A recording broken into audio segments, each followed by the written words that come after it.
Bonjour, j'espère que les vacances se sont bien déroulées. Et là, maintenant, nous allons continuer à faire ces cours à distance en attendant de se revoir en vrai.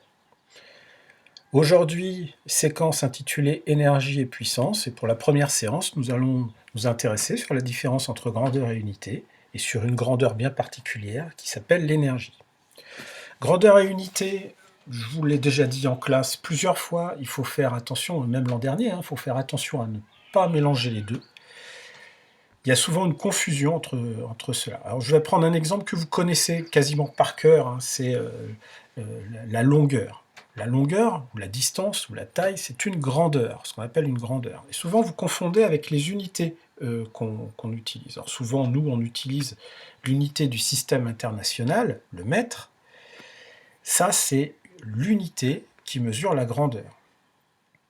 Pour une même grandeur, il peut y avoir différentes unités. Alors, par exemple, pour la longueur, là, on a bien une même grandeur, et on peut utiliser plusieurs unités. Déjà, tous les multiples ou les sous-multiples du mètre. Kilomètre, hectomètre, décamètre, déci, centi, millimètre. Vous connaissez ça par cœur. Si vous allez faire des études à l'étranger, vous allez voir que si vous êtes dans une université anglo-saxonne, vous allez rencontrer des vieilles unités. Le inch, en français c'est le pouce, qui fait environ 2,4 cm. Le pied, le yard, ça, ceux qui regardent le football américain, vous devez connaître cette unité. Ou, ça tout le monde connaît, c'est le mile. Les Anglais, ou même les Américains, ne mesurent pas les distances parcourues en voiture en kilomètres, mais en miles. Ça fait environ 1,6 km. Mais on peut aussi utiliser des unités anciennes qui étaient utilisées en France avant la Révolution, comme la toise, notamment la toise, 1,94 m, qui donne le verbe toiser. Quand on toise quelqu'un, c'est quand on regarde quelqu'un de haut. Effectivement, à l'époque, quelqu'un de 1,90 m et plus, c'était vu comme quelqu'un de grand. Le pied du roi, 32 cm, ça correspond à quelque chose entre le 44 et le 45, je crois. Et la célèbre lieue, qui fait presque 4 km, et vous connaissez sans doute les bottes de 7 lieues, qui, à chaque fois qu'on les enfile, à chaque fois qu'on fait un pas, on fait 7 lieues, c'est-à-dire plus de 20 km.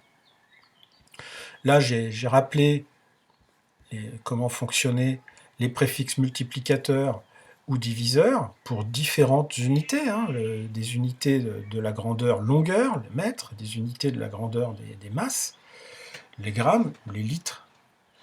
Ici, j'ai rajouté une... Alors ça, c'est une vieille illustration qu'on retrouvait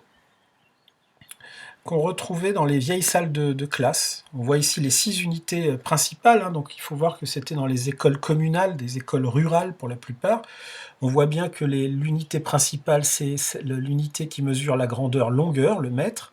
Ensuite, vous avez l'ar pour les surfaces agraires, qui donne notamment l'hectare. Le ster pour le bois, le litre pour la capacité. Et ici, notamment, vous voyez les anciennes unités de mesure, les poids et mesures. Donc dans cette séquence, nous allons nous intéresser à deux grandeurs, l'énergie et la puissance. On commence par l'énergie, et on va voir les différentes unités, parce qu'on l'a bien vu ici, une grandeur peut s'exprimer en plein d'unités.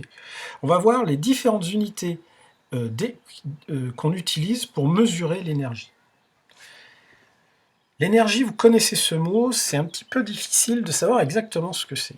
Pour savoir un petit peu ce que c'est, on verra ça un petit peu plus tard en détail, on va s'intéresser à l'étymologie du mot « énergie ». Ce mot est construit à partir de deux petits mots grecs, le mot « en » et le mot « ergon ». « En », c'est ce qui va donner notre mot qui s'écrit « en », « en », qui veut dire « dedans »,« à l'intérieur ». Ergon, vous connaissez ça comme un préfixe pour ergonomie. Ergon, c'est le travail. Donc ça veut dire que le mot énergie signifie avoir du travail à l'intérieur. L'énergie, ça représente en gros ce qu'on est capable d'obtenir, à partir d'un objet qui a une certaine énergie. Donc il y a différentes unités d'énergie. On en a vu une dans le chapitre précédent, c'était le kilotonne de TNT, qui était utilisé pour mesurer l'énergie des bombes nucléaires. Donc là, cette énergie en kilotonnes de TNT, ça représente entre guillemets le travail que peut accomplir une bombe nucléaire. Ici, c'est un travail de destruction. souvent, et peut-être même que des fois je fais l'erreur quand j'en parle, on confond cette énergie d'une bombe avec la puissance de la bombe. Mais comme c'est une explosion, on verra un petit peu plus tard qu'une explosion, comme c'est extrêmement rapide, on confond énergie et puissance. Une autre unité d'énergie, c'est ce qu'on appelle la tonne équivalent pétrole, qui est plutôt utilisée en géographie. Parce que depuis la seconde révolution industrielle, vous avez vu ça l'année dernière en 4e en histoire, c'est une révolution qui a lieu dans la seconde moitié du 19e siècle et qui se base sur le pétrole. Le pétrole est devenu une source d'énergie vraiment très intéressante parce que pratique à utiliser. Et donc c'est devenu un étalon, c'est-à-dire que c'est devenu quelque chose à partir duquel on va comparer les autres sources d'énergie. Donc la tonne équivalent pétrole, pour vous donner un ordre de grandeur de ce que représente une tonne équivalent pétrole, c'est l'énergie contenue dans une tonne de pétrole. Ici, vous avez un camion-citerne, comme vous avez pu en voir certainement sur l'autoroute. Ce camion-citerne fait 36 000 litres. Comme le pétrole est plus léger que l'eau, quand il y a une catastrophe, quand il y a un pétrolier qui s'échoue, le pétrole surnage sur l'eau, c'est pour ça qu'on appelle ça une marée noire, et donc le pétrole est moins lourd, et donc les 36 000 litres de pétrole font environ 25 tonnes. Donc là, à l'intérieur, quand on parle on a 25 tonnes équivalent pétrole d'énergie situées dans ce camion, pour vous donner un ordre d'idée. Vous connaissez sans doute le baril de pétrole. Le baril de pétrole, c'est l'unité de prix. C'est-à-dire que souvent, on surveille, on voit ici cette courbe là, qui représente les fluctuations du prix du baril de pétrole. Alors le baril, c'est une contenance qui fait 42 gallons. Le gallon, c'est une unité de mesure de volume américaine qui fait un petit peu plus de 3 litres.